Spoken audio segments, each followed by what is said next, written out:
আমাদের শীতের কার্যক্রম আমরা শুরু করেছি আলহামদুলিল্লাহ। আপনারা জানেন প্রচন্ড শীত বাংলাদেশে বর্তমানে আবহাওয়াতে পড়েছে। মানুষ অসহায়, গরিব, অনাথ, দরিদ্র মানুষগুলো খুবই কষ্ট করছে শীতে। অত্যন্ত প্রচন্ড কনকনে শীত, তুষার পড়তেছে বাইরে।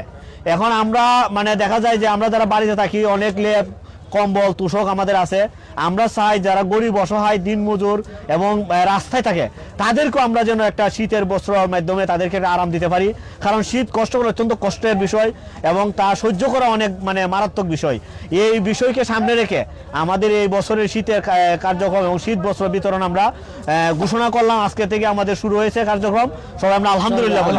এবং আমাদের এই পুরো মাসব্যাপী এই কার্যক্রম চলবে আমাদের সামর্থ্য অনুযায়ী এবং আমরা এই কার্যক্রম চালিয়ে যাবো ইনশাল্লাহ।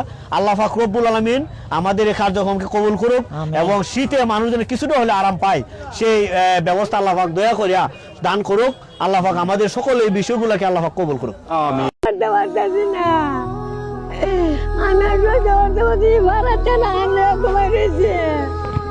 ভাই দেখেন শীতের মধ্যে কি কাঁপতেছে, কোন শীতের মধ্যে ওনার কেউ নাই। আপনার ছেলে মেয়ে আছে, ছেলে আছে, কেউ নাই।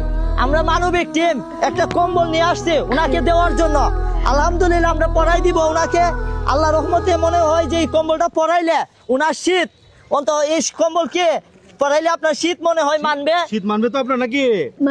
এই যে সে কম্বলটা মোটামুটি সাইজ, বিশাল বড় সাইজ আমরা নিয়ে আসছি। ওনার তো কেউ নাই, ছেলে মেয়ে। যদি আজকে ওনার ছেলে থাকতো তাহলে কিন্তু এই কম্বলের জন্য ওনার কষ্ট করতে হতো না, শীতে এইভাবে কাঁপতো না।